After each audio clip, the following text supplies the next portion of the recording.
the Aristocats. Are you ready? Here we go. Long ago, in the beautiful city of Paris, lived a kind, wealthy lady and her family of cats.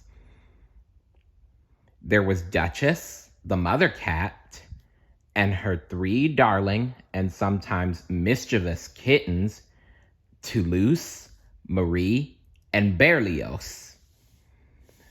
Madame Adelaide Bonfamille loved sharing her beautiful home with Duchess and her kittens. They were served the best food on silver trays. They even slept in their own canopied bed in Madame's room. These were no ordinary cats. They were Aristocats.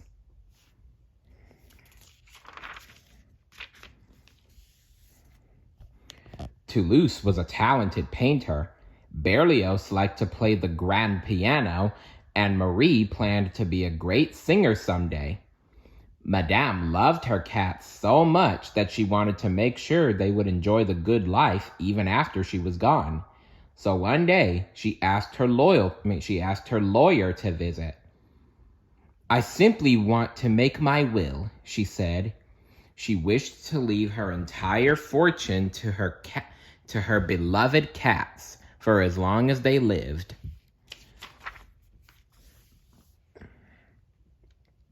They would be cared for by Edgar, her faithful butler. When the cats were gone, her fortune would go to him. Downstairs, Edgar, the butler, was listening to every word through a speaking tube in his room. He was quite distressed that he would have to wait for the cats to die before he got any money. "Cats inherit first, and I come after the cats?" he muttered. "It's not fair." That evening, Edgar stirred sleeping pills into the cat's milk. "Your favorite dish," said Edgar, setting down the bowls, "prepared a very special way. Creme de la creme a la Edgar." The cats and their friend, Roquefort the mouse, lapped up every drop. The cats just managed to stagger into their basket before they fell into a deep sleep.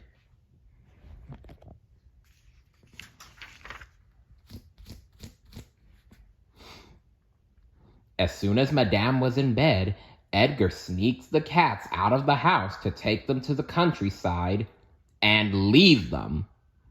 But Edgar's plans were spoiled. Just outside Paris,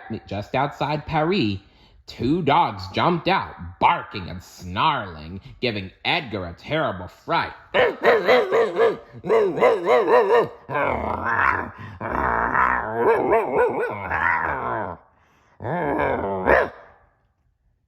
As he swerved, the basket of sleeping cats tumbled out of the sidecar, and Edgar sped off, leaving the basket and the cats behind. When the cats awoke, they found themselves in the rain near a bridge. How had they gotten there, they wondered. Toulouse had a dream. "Edgar was in it," he said, "and we were all riding and bouncing along." Then he looked around him and added, "It wasn't a dream. Edgar did this to us." "What's going to happen to us?" asked Berlioz. Duchess sighed. "Poor Madame. She'll be worried when she finds us gone.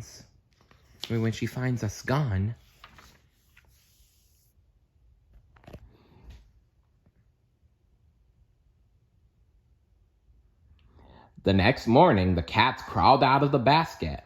As Duchess wondered what to do, an alley cat strolled by and introduced himself as Abraham DeLacey, Giuseppe Casey, Thomas O'Malley. O'Malley, the alley cat. He gave a friendly smile when he saw Duchess and the kittens, and they smiled back at him. When they told O'Malley they were lost, he offered to help them get back to Paris. Duchess and the kittens were very grateful for his help. "Poor Madame, in that big mansion, all alone," said Duchess softly. "She'd always say that we were the greatest treasure she could own."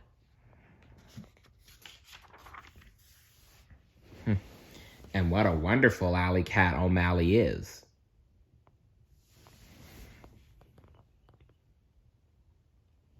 All that day and into the night, the little band of cats, Duchess, Marie, Toulouse, Berlioz, and O'Malley, trudged on toward Paris.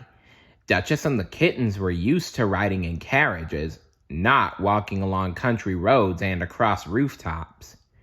By the time they reached Paris, they were exhausted. "Mama, I'm tired," whined Marie. "Me too, and my feet hurt," said Berlioz. "I bet we walked 100 miles, sighed Toulouse. It was still a long way to Madame's mansion, so O'Malley invited Duchess and the kittens to stay at his house. But when they got there, they found that O'Malley already had visitors. A group of alley cats led by O'Malley's friend, Scat Cat, were playing jazz music. The whole building was swinging to the beat. "Everybody, everybody, everybody wants to be a cat."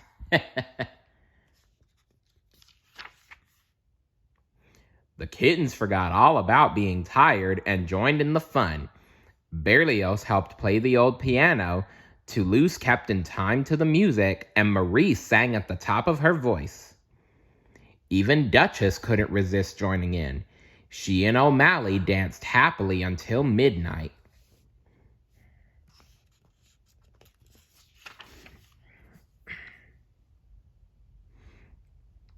Later, after the jazz band left, O'Malley and Duchess sat together in the moonlight, looking over the rooftops of Paris.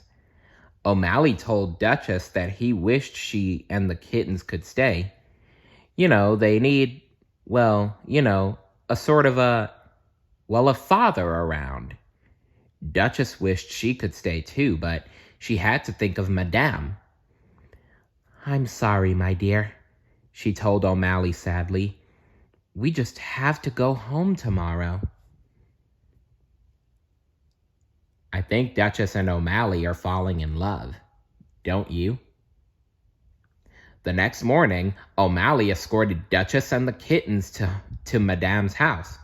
As the kittens scampered ahead, Duchess and O'Malley stopped at the gate to say goodbye. "I'll never forget you, Thomas O'Malley," said Duchess fondly. Meanwhile, Edgar was in the kitchen when suddenly he heard the sound of kittens meowing at the front door. "It can't be them!" he exclaimed. As the cats came through the door, a sack came down over their heads. "You came back," Edgar muttered. "It just isn't fair." Edgar took the sack out to the barn and put it in a trunk that was being sent to Timbuktu. But Roquefort the mouse saw everything. He dashed outside to tell O'Malley. "Duchess and the kittens are in trouble," said O'Malley. "Look, you go get Scat Cat and the alley cats." He told Roquefort how to find them, and then he set off for the mansion. "You better hurry, O'Malley. They'll be sent to Timbuktu in less than a minute."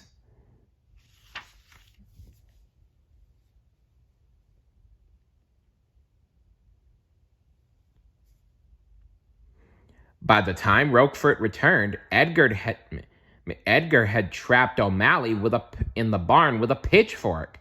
The alley cats stormed in, hissing, biting, and scratching. While the cats dealt with Edgar, O'Malley helped Duchess and the kittens out of the trunk, and then the horse, whose name is Frou Frou, kicked Edgar into that stuffy trunk just as the delivery man arrived. Now Edgar was on his way to Timbuktu.